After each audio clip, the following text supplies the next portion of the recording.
New York সিটির আলোচিত যানজট টোল বাতিলের পরিকল্পনা করছেন প্রেসিডেন্ট ডোনাল্ড ট্রাম্প। এর মধ্যে বিষয়টি খতিয়ে দেখছে ডিপার্টমেন্ট অফ ট্রান্সপোর্টেশন। তবে গভর্নর ক্যাথি হোকুল প্রেসিডেন্টের সাথে আলোচনার পর আশা করছেন শিগগিরই এমন কোনো ঘোষণা দেবেন না ট্রাম্প। তবে যানজট টোল বাতিলের পরিকল্পনাকে স্বাগত জানিয়েছেন চালকরা। দীর্ঘ আলোচনা ও আইনি লড়াই শেষে 5 জানুয়ারি থেকে ম্যানহাটনের 60 স্ট্রিট ব্যবহারকারীদের জন্য কার্যকর হয়েছে যানজট টোল। এই স্ট্রিট ব্যবহার করে ডাউনটাউনে প্রবেশ করলে প্রতিটি গাড়িকে অতিরিক্ত টোল গুনতে হবে ন্যূনতম $9। দায়িত্ব গ্রহণের 3 সপ্তাহের মাথায় জো বাইডেন প্রশাসন প্রস্তাবিত টোল পরিকল্পনা পুনরায় খতিয়ে দেখতে শুরু করেছে ট্রাম্প প্রশাসনের ডিপার্টমেন্ট অফ ট্রান্সপোর্টেশন। পাশাপাশি সম্প্রতি প্রেসিডেন্টকে দেয়া এক চিঠিতে নিউ জার্সির গভর্নর ফিল মার্ফি নিউ ইয়র্কের এই যানজট টোলকে তার স্টেটের যানবাহন ও চালকদের জন্য বিপর্যয় হিসেবে উল্লেখ করেছেন। ডোনাল্ড ট্রাম্প তার ট্রুথ সোশ্যালে দেয়া এক পোস্টে জানিয়েছিলেন তিনি দায়িত্ব নেওয়ার 1 সপ্তাহের মধ্যেই এই টোল বাতিল করবেন। নিউ ইয়র্কের রিপাবলিকান কংগ্রেসম্যান মাইক লরার বলছেন দ্রুত এই টোল বাদ দিতে চান তারা। সাউথ 60 স্ট্রিট ব্যবহারকারী যাত্রী ও চালকরাও বলছেন যানজট টোল বাতিলের পক্ষে তারা। তবে প্রেসিডেন্টের সাথে বিভিন্ন ইস্যুতে আলোচনা অব্যাহত রেখেছেন গভর্নর ক্যাথি হোকুল। গত সপ্তাহে 2 দফা টেলিফোনে আলাপ হয়েছে তাদের। সামনের সপ্তাহে আবারও টেলিফোনে কথা হবে দুইজনের। হোকুলের অফিস প্রত্যাশা করছে শিগগিরই এমন কোনো ঘোষণা দেবেন না প্রেসিডেন্ট। রাইডার অ্যালায়েন্স সংগঠনের পক্ষ থেকে দাবি করা হচ্ছে যানজট টোল কার্যকর করার ফলে নিউ ইয়র্ক সিটিতে 1 মিলিয়ন গাড়ি চলাচল কমেছে। এই টোল বহাল রাখার পক্ষে তারা। লিংকন টানেলে গাড়ির গতি বেড়েছে 17% এবং হোল্যান্ড টানেলে 48%। এমটিএ চেয়ার বলছেন দীর্ঘ আইনি লড়াই শেষে এই টোল কার্যকর করা হয়েছে। প্রেসিডেন্ট ট্রাম্প এই টোল বাতিলের ঘোষণা দিলে বিষয়টি আবারও আইনি চ্যালেঞ্জের মুখোমুখি পড়ার আশঙ্কা রয়েছে। ওয়াশিংটন ডিসির পটোম্যাক নদীর উপর বিমান দুর্ঘটনার বিষয়ে প্রেসিডেন্ট ডোনাল্ড ট্রাম্পের মন্তব্যের তীব্র সমালোচনা করেছেন হাউস মাইনরিটি লিডার হাকিম জেফ্রিস। দেশের শীর্ষ কার্যালয় থেকে এ ধরনের মন্তব্য শুধু তদন্তকে প্রভাবিত করবে না, একই সঙ্গে অপতথ্য ছড়াবে বলেও আশঙ্কা করছেন তিনি। এ সময় ট্রাম্প প্রশাসনের উদ্যোগে সব ধরনের অনুদান ও ঋণ স্থগিত করার চেষ্টাকে অসাংবিধানিক ও আমেরিকার নীতি বহির্ভূত কাজ বলেও মন্তব্য করেন নিউ ইয়র্কের এই কংগ্রেসম্যান। ওয়াশিংটন ডিসির পটোম্যাক নদীর উপর যাত্রীবাহী বিমান ও সামরিক হেলিকপ্টারের সংঘর্ষের একদিন পরই হোয়াইট হাউসের সংবাদ সম্মেলনের প্রেসিডেন্ট ডোনাল্ড ট্রাম্প এই ঘটনার জন্য বাইডেন ও ওবামা প্রশাসনের ভুল নীতিকে দায়ী করেন। এছাড়া এভিয়েশন খাতের বৈচিত্র্যময় নিয়োগও এর জন্য দায়ী বলে মন্তব্য করেন তিনি। তার একদিন পর এ ধরনের মন্তব্যের তীব্র সমালোচনা করে হাউস মাইনরিটি লিডার হাকিম জেফ্রিস বলছেন, যখন মৃত্যুর মতো মর্মান্তিক ঘটনা ঘটছে তখন দায়িত্বজ্ঞানহীন মন্তব্য দুঃখজনক। প্রেসিডেন্টের মন্তব্যের পক্ষে কোনো প্রমাণ নেই উল্লেখ করে কংগ্রেসের যৌথ উদ্যোগে একটি তদন্ত কমিটি গঠনের দাবি জানান জেফ্রিস। এছাড়া সম্প্রতি ট্রাম্প প্রশাসনের উদ্যোগে দেশের সব অনুদান ও ঋণ কার্যক্রম স্থগিত ঘোষণার মতো ঘটনাকে আমেরিকার নীতির সাথে সাংঘর্ষিক ও অসাংবিধানিক বলে মন্তব্য করেন তিনি। জেফ্রিস বলেন, এ ধরনের ঘটনা রোধে ডেমোক্র্যাটরা তৎপর হয়েছেন। ভবিষ্যতে তাদের লড়াই অব্যাহত থাকবে বলে জানান হাউস ডেমোক্র্যাট লিডার। খেটে খাওয়া মানুষের পরিবর্তে দেশের ধনীদের সুবিধা দিতে ট্রাম্প প্রশাসন কাজ করছে বলে অভিযোগ করেন তিনি। স্বদেশ থেকে এফবিআই এজেন্টদের তালিকা করে তাদের বরখাস্ত করতে অথবা পদত্যাগে বাধ্য করতে যাচ্ছে ট্রাম্প প্রশাসন। সূত্রে বরাত দিয়ে বিভিন্ন গণমাধ্যমে এমন তথ্য উঠে এসেছে। তালিকায় বিভিন্ন সময় প্রেসিডেন্ট ডোনাল্ড ট্রাম্পের বিরুদ্ধে অবস্থান নেওয়া এজেন্টরাও আছেন। এদিকে সূত্র বলছে এর মধ্যে এফবিআইয়ের 6 জন এক্সিকিউটিভ ডিরেক্টর সহ 20 কর্মকর্তাকে দায়িত্ব থেকে অব্যাহতি দেওয়া হয়েছে। তবে এফবিআইয়ের কোনো কর্মকর্তাকে বরখাস্ত বা পদত্যাগে বাধ্য করা আইন বিরোধী বলে মন্তব্য করেছেন সাবেক ইউএস অ্যাটর্নি হ্যারি লিটম্যান। এবিসি নিউজের খবরে প্রকাশ, বরখাস্ত করতে কিংবা পদত্যাগে বাধ্য করতে এফবিআই কর্মকর্তাদের একটি তালিকা তৈরি করছে ট্রাম্প প্রশাসন।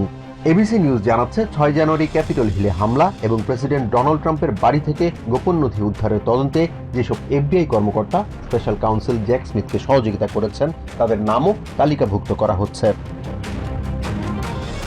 যদিও সেনেট শুনানিতে ট্রাম্প মনোনীত এফবিআই ডিরেক্টর ক্যাশ প্যাটেল বলেছিলেন স্মিথের তদন্তে সহায়তা করা এফবিআই কর্মকর্তাদের বিরুদ্ধে কোনো ব্যবস্থা নেওয়া হবে না। এদিকে এনবিসি নিউজ জানাচ্ছে এফবিআই এর 6 জন এক্সিকিউটিভ ডিরেক্টর সহ 20 জন কর্মকর্তাকে তাদের দায়িত্ব থেকে সরিয়ে দেওয়া হয়েছে।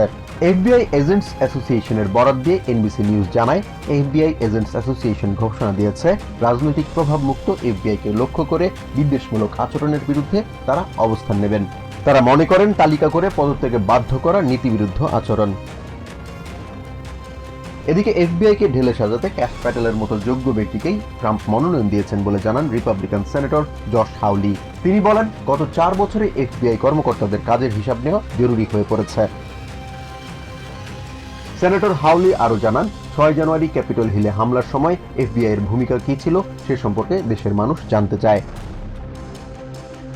যদিও এফবিআই এর কোনো কর্মকর্তা বা এজেন্টকে জোরপূর্বক বরখাস্ত বা পদত্যাগে বাধ্য করা আইন বিরোধী বলে মন্তব্য করেছেন সাবেক ইউএস অ্যাটর্নি হ্যারি লিপম্যান।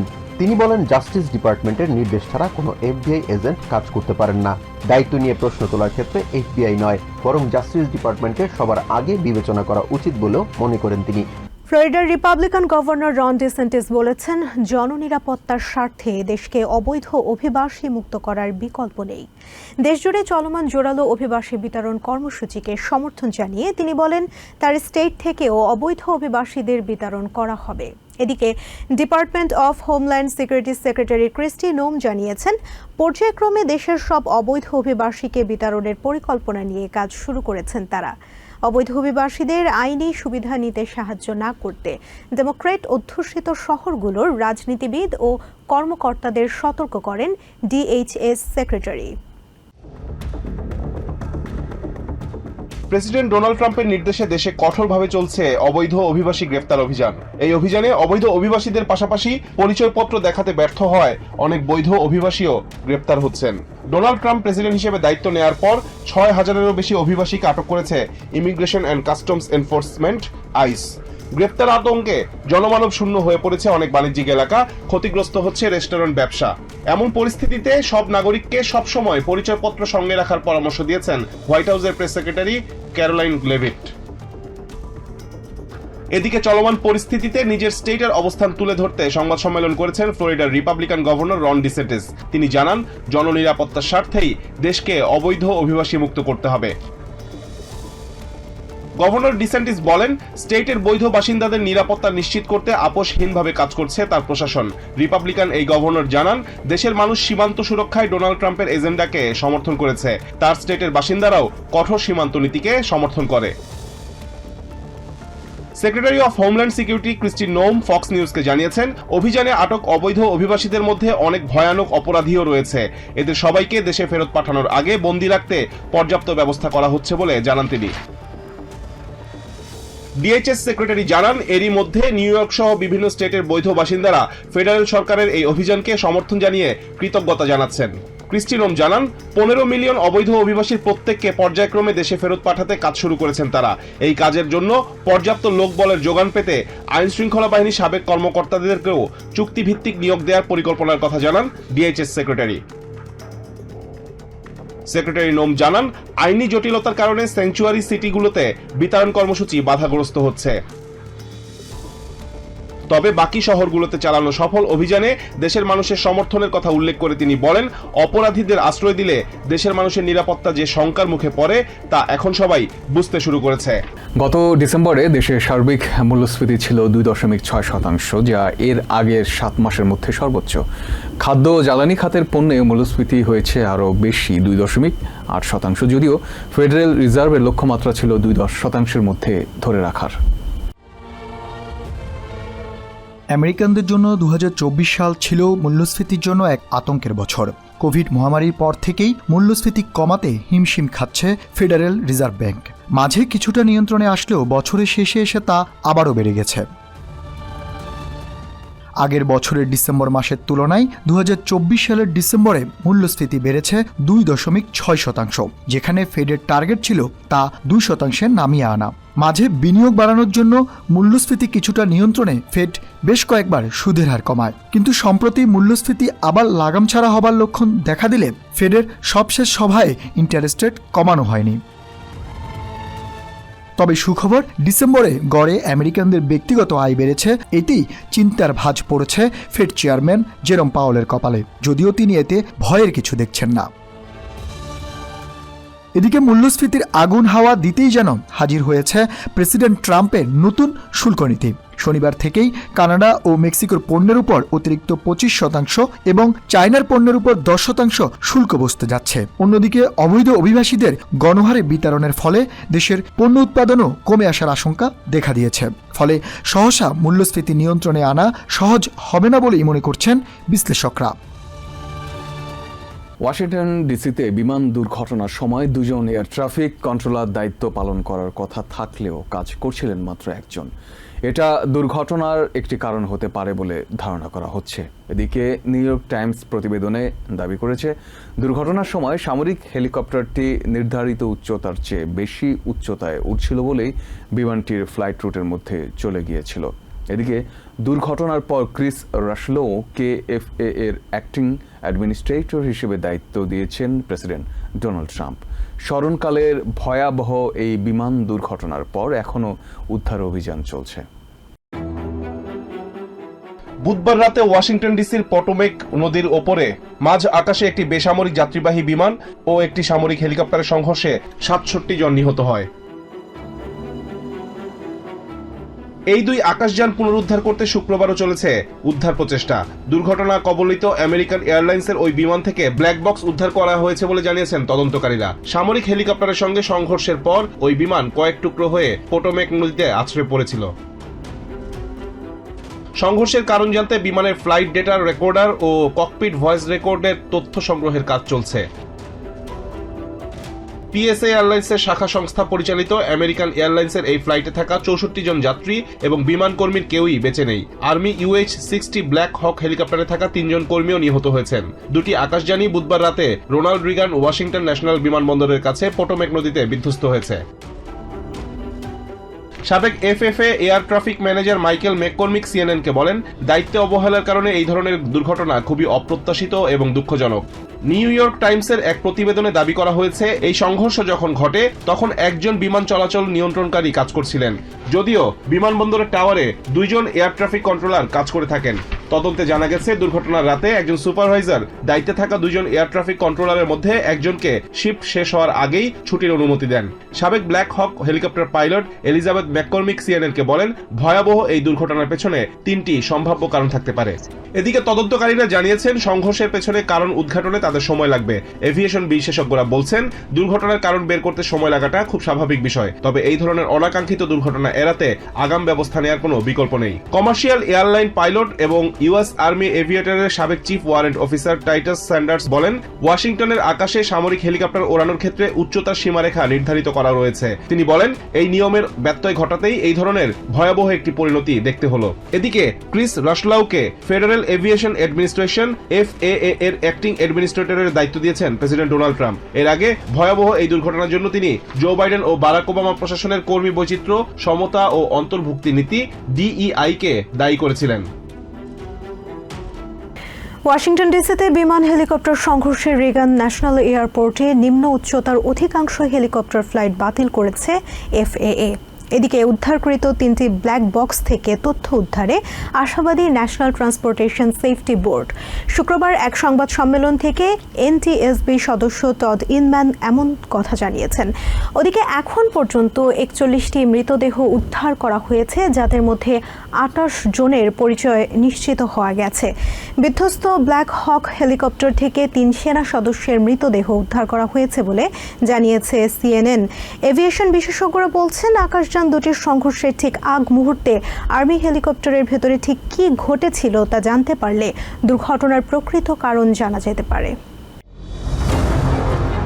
বুধবার ওয়াশিংটন ডিসির মাঝ আকাশে রিগান ন্যাশনাল এয়ারপোর্টের কাছাকাছি ব্ল্যাক হক হেলিকপ্টারের সঙ্গে যাত্রীবাহী বিমানের সংঘর্ষের নতুন ভিডিও পাওয়া গেছে, জানিয়ে এভিয়েশন বিশেষজ্ঞরা চুলচেরা বিশ্লেষণ করছেন কিভাবে এমন একটি দুর্ঘটনা ঘটল। গণমাধ্যমে সাবেক পাইলটরা বলছেন, ভিডিও থেকে পরিষ্কার হেলিকপ্টার এবং বিমান একই উচ্চতায় উঠছিল। কিন্তু হেলিকপ্টারের এত উচ্চতায় থাকার বিষয়টি খুব একটা সহজভাবে নিতে পারছেন না তারা। বিশেষজ্ঞদের মতে শেষ মুহূর্তে ব্ল্যাক হক সংঘর্ষ এড়াতে পারেনি। সিএনএনকে এভিয়েশন বিশেষজ্ঞ মাইলস ওব্রায়েন জানিয়েছেন, কোনো কিছুই এই মুহূর্তে নিশ্চিত করে বলা যাচ্ছে না, তবে রিগান ন্যাশনাল এয়ারপোর্টের মতো ব্যস্ত বিমানবন্দরে সামান্য ভুল ভয়াবহ পরিণতি ডেকে আনতে পারে। এয়ার ট্রাফিক কন্ট্রোলারে জনবল সংকট নিয়ে জোরালো প্রশ্ন উঠেছে। এই প্রসঙ্গে তিনি বলেন, করোনা মহামারীতে যে সংকট তৈরি হয় তা থেকে উত্তরণের চেষ্টা চলছে, কিন্তু চাইলেই তা সম্ভব নয়, কারণ স্পর্শকাতর এই জায়গায় যথাযথ প্রশিক্ষিত লোক ছাড়া নিয়োগ দেওয়া সম্ভব নয়। এদিকে ওয়াশিংটন ডিসির রিগান ন্যাশনাল এয়ারপোর্টের কাছে বিমান হেলিকপ্টার সংঘর্ষে উদ্ধারকৃত 3টি ব্ল্যাক বক্স থেকে তথ্য উদ্ধারে আশাবাদী ন্যাশনাল ট্রান্সপোর্টেশন সেফটি বোর্ড। শুক্রবার এক সংবাদ সম্মেলন থেকে এনটিএসবি সদস্য টড ইনম্যান এমন কথা বলেছেন। টড জানিয়েছেন, তারা এই তদন্ত শেষে এমন প্রতিবেদন এবং পরামর্শ দিতে চান যাতে করে ভবিষ্যতে এই ধরনের দুর্ঘটনা এড়ানো সম্ভব হয়। ওদিকে বিমান ও হেলিকপ্টারের সংঘর্ষের জেরে রিগান ন্যাশনাল এয়ারপোর্টে নিম্ন উচ্চতার অধিকাংশ হেলিকপ্টার ফ্লাইট বাতিল করেছে ফেডারেল এভিয়েশন অ্যাডমিনিস্ট্রেশন। FAA এর তরফ থেকে বলা হচ্ছে, ব্যস্ত এই বিমানবন্দরে পরবর্তী নির্দেশনা না দেওয়া পর্যন্ত এই ধরনের ফ্লাইট বন্ধ থাকবে। অন্যদিকে এখন পর্যন্ত 41টি মৃতদেহ উদ্ধার করা হয়েছে, যাদের মধ্যে 28 জনের পরিচয় নিশ্চিত হয়ে গেছে বলে জানিয়েছেন ওয়াশিংটন ডিসির ফায়ার চিফ। বিধ্বস্ত ব্ল্যাক হক হেলিকপ্টার থেকে 3 সেনা সদস্যের মৃতদেহ উদ্ধার করা হয়েছে বলে জানিয়েছে CNN। এভিয়েশন বিশেষজ্ঞরা বলছেন, আকাশযান দুটির সংঘর্ষের ঠিক আগ মুহূর্তে আর্মি হেলিকপ্টারের ভেতরে ঠিক কি ঘটেছিল তা জানতে পারলে দুর্ঘটনার প্রকৃত কারণ জানা যেতে পারে। লেয়ারজেট 55 এয়ার অ্যাম্বুলেন্সটি নর্থ ইস্ট ফিলাডেলফিয়া এয়ারপোর্ট থেকে মিজৌরির স্প্রিংফিল্ড ব্রানসন ন্যাশনাল এয়ারপোর্টের উদ্দেশ্যে উড়াল দেয়। হঠাৎ করে মাঝ আকাশে বিধ্বস্ত হয় বিমানটি। জ্বলন্ত ধ্বংসাবশেষ ছড়িয়ে পড়ে কটম্যান অ্যাভিনিউ ও বুস্টেলটন অ্যাভিনিউ এলাকা জুড়ে। ফিলাডেলফিয়ার মেয়র চেরিল পার্কার বলেন, শুক্রবার সন্ধ্যা 6টার দিকে এই দুর্ঘটনা ঘটে। জ্বলন্ত ধ্বংসাবশেষ থেকে আগুন ধরে যায় বাড়িঘর ও যানবাহনে। ভুক্তভোগীদের জন্য প্রার্থনার আহ্বান জানান মেয়র পার্কার। ঘটনাস্থল থেকে দূরে থাকতে বাসিন্দাদের অনুরোধ করেন তিনি। বিমানের ধ্বংসাবশেষ দেখলে স্পর্শ না করে 911-এ কল করার পরামর্শ দেন ফিলাডেলফিয়ার মেয়র। এই প্রত্যক্ষদর্শী বলেন, বিমানটি আস্তে আস্তে নিচে নামতে থাকে, এরপর রুজভেল্ট মলের কাছে একটি বাড়ির ওপর বিধ্বস্ত হয়। তখন বিকট শব্দ শোনেন তিনি আরো জানান, এ ধরনের বিকট শব্দ কখনোই শোনেননি তিনি। আরেক প্রত্যক্ষদর্শী জানান, তার কাছে মনে হচ্ছিল যে একটি রকেট নেমে আসছে। FAA জানিয়েছে, ন্যাশনাল ট্রান্সপোর্টেশন সেফটি বোর্ড এই ঘটনার তদন্ত করবে। নিউ ইয়র্ক থেকে সম্প্রচারিত TVN 24 টেলিভিশন, বিশ্বজুড়ে বাঙালির কণ্ঠস্বর।